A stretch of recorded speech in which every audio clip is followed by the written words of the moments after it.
Hey everyone, welcome to my channel and welcome to another vlog. আজকের ব্লগটা কিন্তু খুবই স্পেশাল হতে চলেছে, কারণ আজকে আমরা একটা বাইক রাইডে যাচ্ছি, বাইক ট্রিপে বেরোচ্ছি। আর আমাদের আজকে বাইক ট্রিপ শুরু হচ্ছে টুয়ার্ডস নর্থ বেঙ্গল। হ্যাঁ, আমরা নর্থ বেঙ্গলের দিকে যাব আজকে। সময় হচ্ছে ঘড়িতে এখন 2:55 আর আমাদের বেরোনোর কথা 3:30। 3:30টার মধ্যে আমাদের 1 নম্বর এয়ারগেটের কাছে পৌঁছাতে হবে, কারণ ওখানে সবাই মিট করবে। আমি এখন এখানে রেডি হয়ে গেছি পুরো, শুধু জ্যাকেটটা পরিনি, রাইডিং জ্যাকেটটা, ওটা পরবো একটু পরে। আর এখানেই সব রাখা আছে আমার, riding jacket, helmet, top box আর এটা হাইড্রেশন ব্যাকপ্যাক। আর 3টে বাজছে আর এখনই নিচে গিয়ে আমি গ্যারেজ থেকে বাইকটা বার করে নেবো, কারণ আমাকে গ্যারেজের চাবিটা বাড়িতে রেখে যেতে হবে। গাড়ি একদম রেডি হয়ে আছে, টপ বক্স ফিট করে নিয়েছি, কোনো অসুবিধা নেই। তাহলে পুরো গ্লো করছে স্টিকারগুলো। তো সময় হচ্ছে এখন 3:15 রাত্রির, আর দেখুন মুখের অবস্থা, পুরো ঘেমে স্নান হয়ে গেছি। মানে এতটা হিউমিডিটি, সকালও হয়নি তার মধ্যে এত ঘাম হয়ে যাচ্ছে। সকাল রোদ উঠলে যে কী অবস্থা হবে কে জানে। তো চলুন এরপর মোটর ব্লগিং সেটআপেই দেখা হচ্ছে। চলো বন্ধুরা, আমরা মোটর ব্লগিং সেটআপে চলে এসেছি, আর গাড়িটা একটু স্টার্ট দিয়ে ওয়ার্ম আপ করে নিই।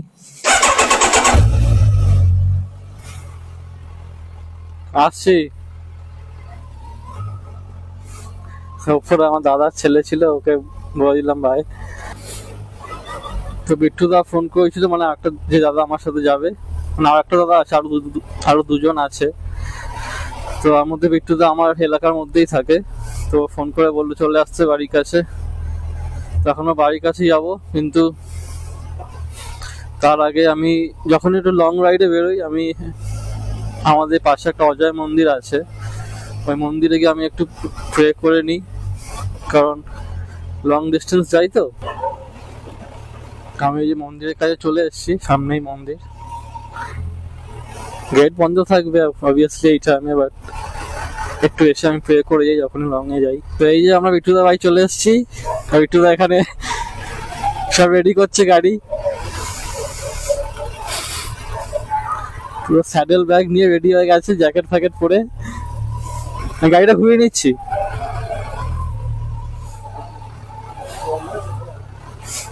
একটা স্পোর্টস শু নিয়েছি, আমি জুতো রেখে দিচ্ছি, অনেক ভারী হয়ে যাচ্ছে গাড়ি। আমার তো টপ বক্সে জায়গা নেই, একটুও জায়গা নেই। তুমি এত নিলে পরে। চলো আমরা যশোর রোডে উঠে গেছি, এখান দিয়ে সোজা 1 নম্বরে গিয়ে দাঁড়াবো ফার্স্ট। চলো। আর বিট্টুদা অলরেডি টানতে লেগেছে।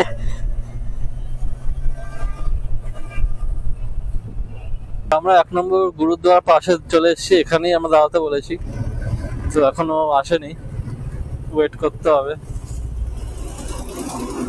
তো এখানে আমাদের 3rd নম্বর মেম্বারও চলে এসছে, আর দেখে নিন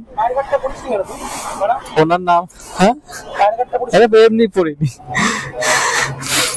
তো ও হলো অনির্বাণদা। আর 3 নম্বর বাইক হচ্ছে আমাদের ইন্টারসেপ্টর 650, রিসেন্টলি নিয়েছে, বেশি মাস হয়নি। তো 650 ভার্সেস 1000 আর ডমিনার 400। আজ 3টে বাইক পুরো NH34 কে পুরো শিলিগুড়ি অব্দি দাপিয়ে চলবে রাস্তায়। তুমি কি ভয়েস দিয়ে অন অফ করছো না সুইচ টিপে? গ্লাভস দিয়ে বুঝতে পারছো? তাই আমি পড়িনি, না সুইচ টিপতে পারবো না তো। ফিল করবি জায়গাটা, ফিল করবি। শোনো, আমরা এখন বেরিয়ে পড়েছি শিলিগুড়ির জন্য। আমাদের আজকে ফার্স্ট স্টপ হবে শিলিগুড়ি। আর শিলিগুড়ি আমার বাড়ির থেকে 550 কিলোমিটার দূর অ্যাপ্রক্সিমেটলি। আর আমার সামনে এখন ডমিনার ইন্টারসেপ্টর 650 দাঁড়িয়ে, দুই দাদার আমার। তো আলাদাই কিন্তু লাগছে, মানে এনভায়রনমেন্টটা, মানে কি বল, মানে এক্সাইটমেন্টটা এতটাই বেশি, মানে কিছু বলার নেই। এখনো তো হাইওয়ে ধরিনি, হাইওয়ে ধরলে পুরো ছুটবে 3টে গাড়ি। আমরা সেফলি রাইড করব, কেউ রেস করছি না এখানে, কারণ সেফলি আমাদের পৌঁছাতে হবে আর সেফলি বাড়িও ফিরে আসতে হবে। তবে রাত্রিবেলা বেরোনোর কিন্তু একটাই প্রবলেম, সেটা হলো আপনি প্রচুর ট্রাক্স পাবেন। আর এই হাইওয়েতে তো ম্যাক্সিমামই ট্রাক্স থাকে, মানে যেটা শিলিগুড়ি যাচ্ছে। 10 মিনিটের মধ্যে মধ্যমগ্রাম ঢুকে গেছি, মধ্যমগ্রাম চৌমাথা। এখান থেকে আমরা সোজা বারাসাতে, চাকদা, তারপর রানাঘাট ঢুকে কৃষ্ণনগর। আমাদের রুট কিন্তু কলকাতা, মধ্যমগ্রাম, বারাসাত, চাকদা, রানাঘাট, কৃষ্ণনগর, বহরমপুর, মালদা, রায়গঞ্জ, ডালখোলা দিয়ে আপনার শিলিগুড়ি। আমরা এই রুটটা আজকে ফলো করব। অনেকে বলছিল যে এখান থেকে কৃষ্ণনগর ওল্ড দিল্লি রোড, যেটা আপনার ডানকুনি থেকে ডান দিক নিতে হয়, ওটা নিয়ে নিতে, কিন্তু ওটা নিলাম না, কারণ এই NH-34 যেটা আপনার বারাসাত হয়ে যাচ্ছে, ওটা পুরো ঠিক হয়ে গেছে, পুরো না 90% পুরো ফাটাফাটি রাস্তা হয়ে গেছে। আর ওই সাইড দিয়ে ঘুরে গেলে আপনাকে প্রায় 20 থেকে 30 কিলোমিটার এক্সট্রা যেতে হবে কৃষ্ণনগর পৌঁছাতে। দুটোতে অনেক টাইম লেগে যায়, তাই জন্য ওই রাস্তা আমরা নিলাম না। সবার ফার্স্টে আছে বিট্টুদা, তারপর অনির্বাণদা, তারপর আমি। মানে ফার্স্টে লিড করছে ডমিনার 400, দিয়ে ইন্টারসেপ্টার 650, দিয়ে আমার ভার্সেস 1000। বারাসাত ক্রস করে আমরা কিন্তু এখন একটা সিঙ্গেল লেনের রাস্তায় পড়ে গেছি, আর একদম ঘুটঘুটে অন্ধকার রাস্তাটা। কিন্তু এখানে একটু ঠান্ডা ঠান্ডা ভাব লাগছে, গাছপালা বেশি, তাই হয়তো এর জন্য কিন্তু ভালোই লাগছে, গরমটা ফিল হচ্ছে না এখন অবধি। এদিকে পুরো লাইন লেগে গেছে, জ্যাম লেগে গেছে, আর সামনে একটা অ্যাক্সিডেন্ট হয়েছে।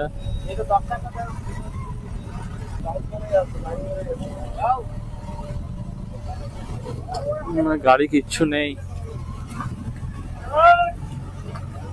ট্যাঙ্কারও ড্যামেজ হয়েছে ভালোভাবে। মাই গড, এই যে দেখতে পাচ্ছেন পুরো এদিকে জ্যাম লেগে গেছে। টাইম লাগবে, কারণ বড় সড়ো অ্যাক্সিডেন্ট হয়েছে রাস্তা ক্লিয়ার করতে। চলুন, এবার সিঙ্গেল লেন রাস্তা শেষ হয়ে গেছে, এবার আমরা 4 লেন পেয়ে গেছি। আর এবার একটু স্পিডটাকে বাড়ানো যাবে, কারণ এতক্ষণ খুবই আস্তে আস্তে আসছিলাম, কারণ যেহেতু সিঙ্গেল রাস্তা, দু সাইডে ট্রাফিক আসছে, প্লাস একটা অ্যাক্সিডেন্টও হয়েছিল দেখলেন আপনারা, তার জন্য অত জোরে চালানো যায়নি। কিন্তু এবার একটু স্পিডটা বাড়াতে হবে। আমাদের রাইডের ফার্স্ট টোল গেট আমরা পার করছি, এটা এখনো চালু হয়নি, কিন্তু এটাই আমাদের ফার্স্ট টোল গেট পড়লো। এদিকে দেখতে পাচ্ছেন, এটা হলো আপনার ফ্লিপকার্টের হাব। এটা হলো ইন্ডিয়ার সব থেকে বড় ফ্লিপকার্ট হাব এটা। আর সকাল 5টা বেজে গেছে, আর দেখুন আস্তে আস্তে সকাল হচ্ছে, সূর্যের আলো উঠছে আস্তে আস্তে আমার ডান দিক দিয়ে। এদিকটা পুরো অরেঞ্জিশ হয়ে রয়েছে স্কাইটা, এই দেখুন।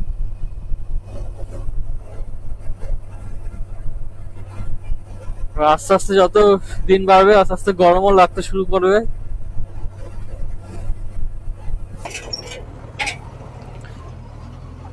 আমরা রানাঘাট ঢুকে গেছি, আর রানাঘাটের ফ্লাইওভার তৈরি হয়ে গেছে যা দেখছি। এই দেখুন, এটা রানাঘাটের রেল লাইনের উপর দিয়ে ফ্লাইওভারটা যাচ্ছে। লাস্ট আমি 1 মাস আগে এসেছিলাম, তখন এটা তৈরি হয়নি, তখন নিচ দিয়ে যেতে হয়েছে। কারণ হলো রানাঘাটের ফ্লাইওভার চালু হয়ে গেছে, এতে মানে আর ওই রেল লাইনের জামে পড়তে হবে না। একটু আগে আমি 117তে টানছিলাম, আর আমার ডান দিকে একটা ফরচুনার গেল, পুরো রকেটের মতন বেরিয়ে গেল। মানে ভাবুন কত স্পিডে আছে তার মানে। আর ও যাচ্ছে তো, মানে ওর গাড়ি এরম করছে। বিট্টু আমার সামনে, আর অনির্বাণ দাদা ইন্টারসেপ্টর নিয়ে ট্রেনে বেরিয়ে গেছে। ওই যে হাজার ফ্ল্যাশ করছে সামনে। 110, 112তে চলছে, 113, 14, 115 চলছে।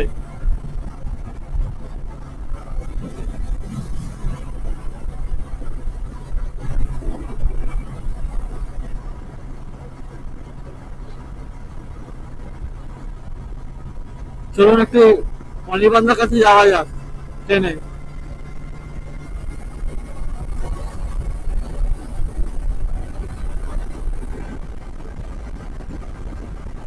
130 উঠে গেছে আমার, 130।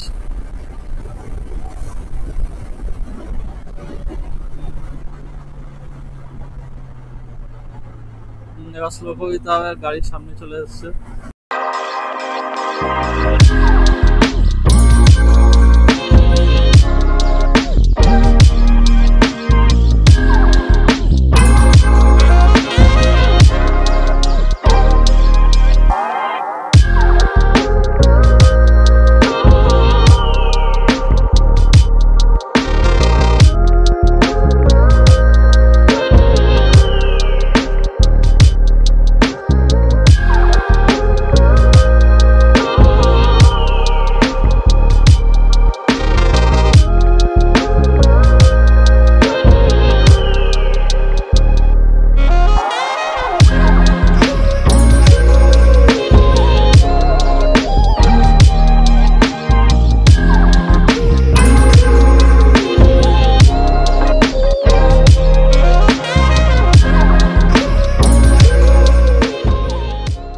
সকাল 5:30 নাগাদ আমরা কৃষ্ণনগর এসে পৌঁছেছি। আর এখানে একটু চা ফা খেলাম, কারণ একদম সকালে এখন ব্রেকফাস্ট করবো।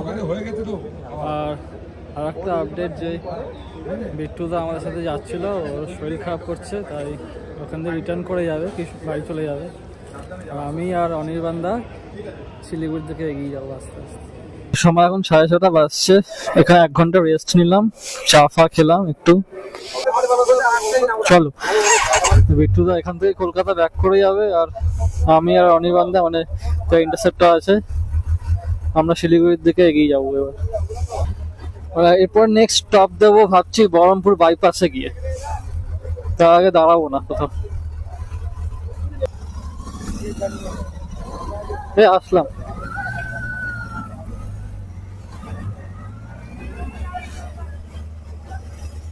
ব্রিজে উঠতে হবে।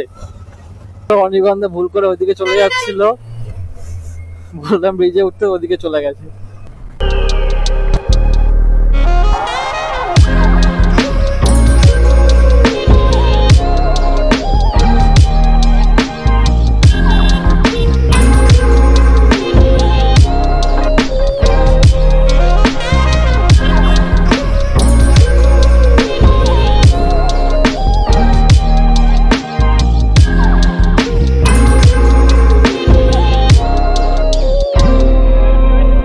বাড়ির থেকে 130 কিলোমিটার রাইড করার পর আমরা আমাদের ট্রিপের সেকেন্ড টোল প্লাজা ঢুকে গেছি।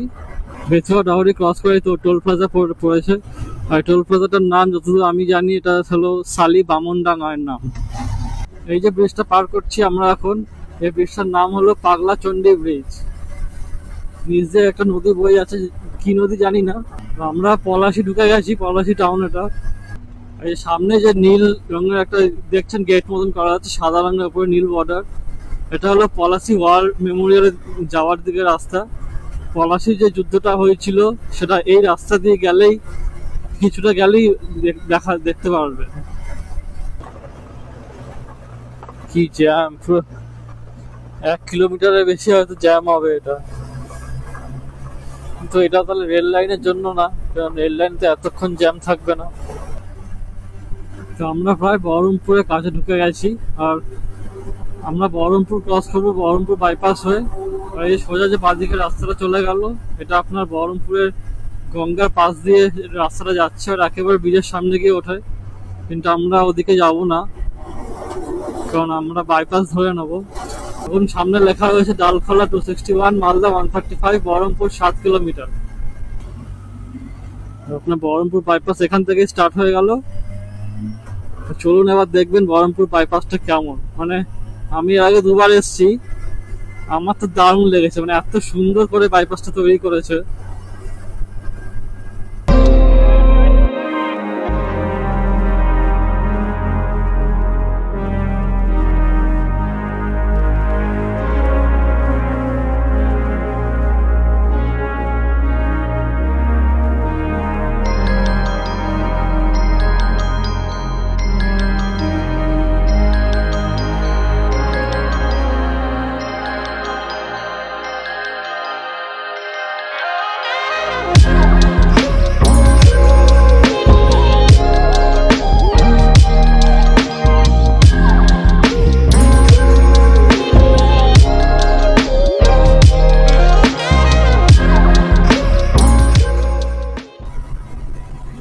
একশো 75 তুললাম,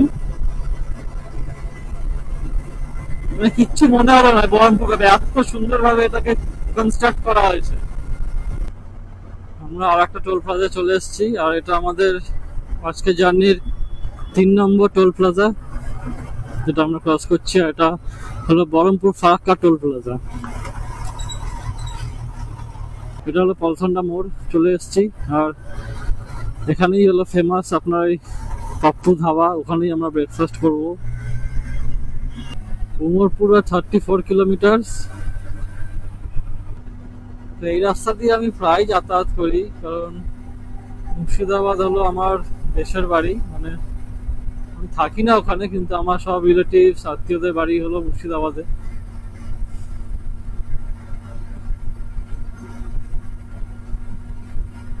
তো এই রাস্তা দিয়ে আমার প্রায় যাতায়াত হয়। তার জন্য এখান থেকে ফারাক্কা অব্দি তো আমার একদম চেনা। আর এই চলে এসেছি আমরা পাপ্পু ধাবা, এখানেই ব্রেকফাস্ট করে নেবো।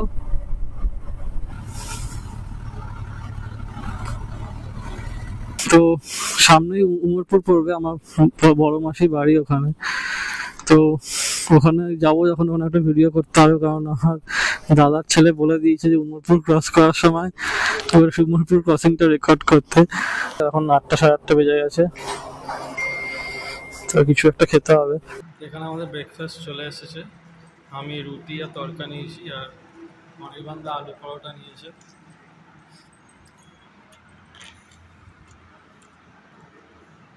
তো আমাদের ব্রেকফাস্ট করা হয়ে গেছে, আমি দেখালাম কী খেয়েছি। এবার বিল পেমেন্ট করে আমরা বেরিয়ে যাবো, আর এরপরে নেক্সট স্টপ দেবো ভাবছি মালদা ক্রস করে। তো ব্রেকফাস্ট তো হয়ে গেল বাপ্পু ধাবাতে, আর পাশে একটা ইন্ডিয়ান অয়েলের পেট্রোল পাম্প আছে, ওখানে তেল ভরতে গেল অনির্বাণদার, কারণ অনির্বাণদার রিজার্ভে হিট করে গেছে, আমার করেনি এখনো অবধি। দেখা যাক আমারটা কত দূর যায়। আর প্রচন্ড রোদ উঠে গেছে, 9টা বেজে গেছে, রোদ উঠে গেছে একদম। আর গাড়ি রোদে রাখা ছিল তো পুরো সিট একদম, মানে বুঝতেই পারছেন যে গরমকালে কি হয়।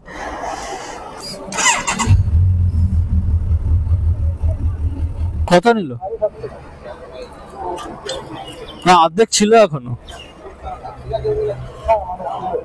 রাস্তাগুলো দেখছেন একেবারে নতুন পিচ দিয়ে দিয়েছে, সামনে ভোট আসছে না, তার জন্য এরকম করেছে হয়তো। তো বাড়ির থেকে 240 কিলোমিটার রাইড করে আসার পর আমরা পৌঁছে গেছি উমরপুর। সামনেই উমরপুর ক্রসিং আসছে,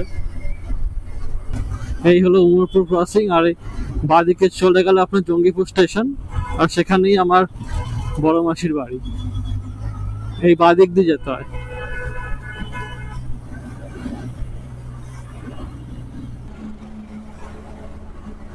চলে এসেছি আমার আর একটা খুবই স্পেশাল জায়গায়। এই ব্রিজটা আমার কাছে খুবই স্পেশাল, কারণ এই ব্রিজের এখান দিয়ে আমি আমার ঠাম্মা বাড়ি যাই, যেখানে এখন আমার মেজ পিসি থাকে। আর এই যে নিচে ক্যানেলটা দেখছেন, এটা অ্যাকচুয়ালি গঙ্গা। এটা আপনার পুরো ফারাক্কা থেকে আপ টু বহরমপুর পুরো বাই হ্যান্ড, মানে ম্যান মেড কাট করা হয়েছে। এটা পা প্রচন্ড যন্ত্রণা করছে, কারণ প্রায় 270 কিলোমিটার চালিয়ে নিয়েছি গাড়ি। আর এটা আমাদের 4th number toll plaza cross করছি। আর টোল প্লাজার নাম হলো চাঁদের মোড় টোল প্লাজা, কারণ এখান থেকে আপ টু ধুলিয়ান অব্দি আমার সবই চেনা আছে।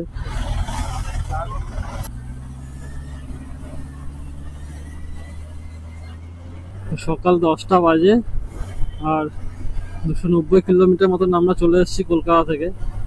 আর এসে আমরা এখন পৌঁছে গেছি ফারাক্কা টাউন। আর সামনেই আমার পড়বে ফারাক্কা ব্রিজ বা ফারাক্কা ব্যারেজ, যেটা যা খুশি বলতে পারেন। ফারাক্কা ব্যারেজ ক্রস করে আমরা এসে দাঁড়িয়েছি একটা দোকানে জল খাওয়ার জন্য। আর ফারাক্কা ব্রিজে ওঠাই রেকর্ড জানি না কি কতটা হয়েছে, কারণ আমার ব্যাটারি শেষ হয়ে গেছিলো। এখনই ব্যাটারি চেঞ্জ করে আবার নতুন ব্যাটারি লাগালাম, এটা দিয়ে রেকর্ড করছি। যদি না হয়ে থাকে দেন সরি, কিছু করার নেই। এখানে একটা ছেলের সাথে দেখা হলো, ওর R15 ভার্সন 4 ছিল। তো দেখে দাঁড়ালো আর জিজ্ঞেস করলো যে আমরা কোথা থেকে আসছি, কোথায় যাচ্ছি। বললাম আমরা কলকাতা থেকে শিলিগুড়ি যাচ্ছি। তো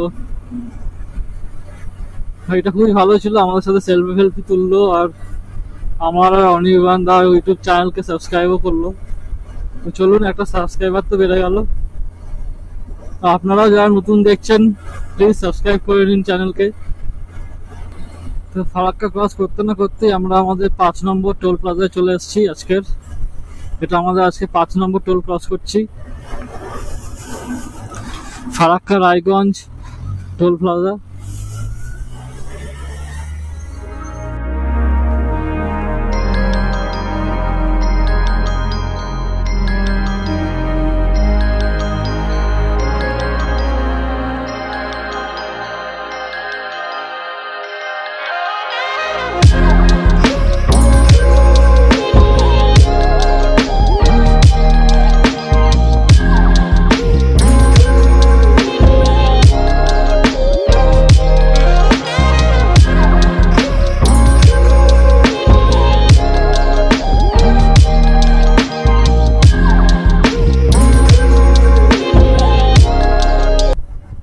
আমরা চলে এসেছি রায়গঞ্জে, কিন্তু দেখে যা মনে হচ্ছে রায়গঞ্জ বাইপাস এখনো খোলেনি। রায়গঞ্জ শহরের ভিতর দিয়ে যেতে হবে। এই যে সোজা চলে যাচ্ছে ওটা তো আপনার রায়গঞ্জ বাইপাস, কিন্তু ওটা এখনো খোলেনি। কিছু করার নেই, রায়গঞ্জের ভিতর দিয়ে যেতে হবে হয়তো। বাইপাস ব্রিজের নিচ দিয়ে এসে আমরা একটা চায়ের দোকানে দাঁড়ালাম। ওখানে জিজ্ঞেস করলাম যে বাইপাস খুলেছে কিনা, তো উনি বললেন যে না খোলেনি, 15 তারিখের পর রায়গঞ্জ বাইপাস খুলে যাবে। তো যেহেতু খোলেনি তাই আমাদের রায়গঞ্জের ভিতর দিয়ে যেতে হচ্ছে, মানে সিটির ভিতর দিয়ে। যখন আমরা যাচ্ছি আমরা এখন, এটা একটু কনজেস্টেড পাবো কারণ এটা সিঙ্গেল রাস্তা তো।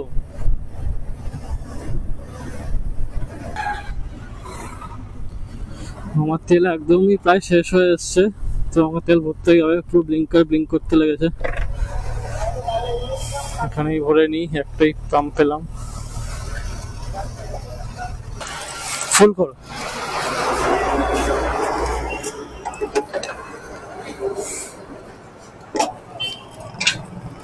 তো 400 কিলোমিটার চলার পর আমাকে তেল রিফিল করতে হলো, আর 1970 টাকা তেল লাগলো। 18 লিটার, 18.88 লিটার। এবার পরে এটাকে দেখতে হবে কত করে মাইলেজ দিচ্ছে। তো এখন দুপুর 2:30 বাজে, আর আমরা এই হোটেলে চলে এসেছি, ফ্রেন্ডস হোটেল। এখানে ছোট্ট খাওয়া টাইপের। তো এখানেই আমরা দুপুরে লাঞ্চ করে নেবো। আর ওদিকে সব ভুট্টা চাষ করা হয়েছে, তার আগে ধান রয়েছে ছোটো ছোটো সবুজ রঙের, যেগুলো লম্বাগুলো ভুট্টা। এই যেটা হলো হোটেল। এখানে আমাদের বাইক রাখা রয়েছে। আমি গ্লাভস ছাড়া বাইক চালাচ্ছি, তো আমার হাতের অবস্থা দেখুন, পুরো কালো হয়ে গেছে। ধুতে হবে ঠিক করে। তো শিলিগুড়ি আর বেশি কিলোমিটার নেই, আর 100 কিলোমিটার মতন আছে। আর আশা করছি 1.5 ঘন্টার মধ্যে পৌঁছে যাবো। আমাদের লাঞ্চ হয়ে গেল, আর আমরা ভেজ থালি নিয়েছিলাম দুজনে, তার সাথে অমলেট আর জলের বোতল নিয়ে টোটাল বিল হয়েছে 240। আর এখান থেকে দেখাচ্ছে কিষানগঞ্জ 1 কিলোমিটার, মানে 1 কিলোমিটার পরে আমরা বিহারে ঢুকে যাব। এই দেখুন ব্যারিকেডে লেখা রয়েছে কিষানগঞ্জ পুলিশ, তার মানে আমরা বিহারে ঢুকে গেছি। হ্যাঁ দেখুন হিন্দিতে লেখা কিষানগঞ্জ। এখানে বিহার পুলিশ, মানে এটা স্টেট বর্ডার, আপনার ওয়েস্ট বেঙ্গল বিহার স্টেট বর্ডার। আর আমরা বিহারে ঢুকে গেলাম।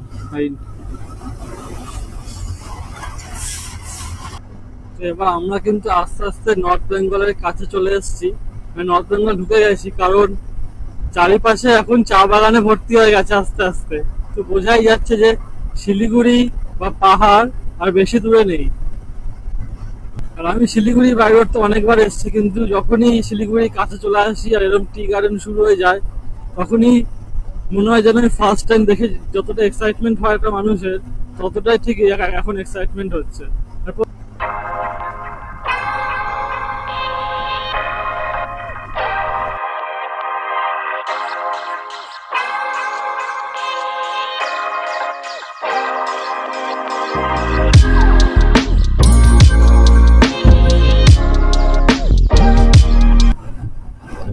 তো আমরা শিলিগুড়ি ঢুকে গেছি, সময় হচ্ছে এখন 5:12, আর চলে এসেছি দার্জিলিং মোড়। এই যে দার্জিলিং মোড়, এটা বাঁদিকে আপনার দার্জিলিং চলে যাচ্ছে। আর আমরা তো আমি যতবারই আসি আমি হিলকাট রোডের ওপরই কোনো একটা হোটেলে থাকি, কিন্তু এবার প্রথমবার আমি সেবক রোডের ওপর একটা হোটেলে থাকবো।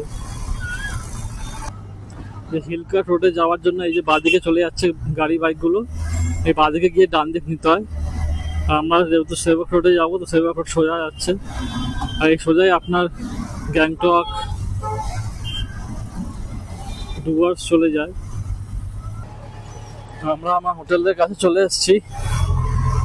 ওই যে দেখছেন সামনে দিশা হসপিটাল, ওর ওপরেই হোটেল, মানে ওর বিল্ডিংটাই হোটেল। তো গুগল ম্যাপসে ভুলভাল লোকেশন দেখাও, তাই এই সাইডে চলে এলাম, নাহলে তো ওখানেই ওর একদম পাশ দিয়েই বেরালাম আমরা। কি যে বলবো এদের।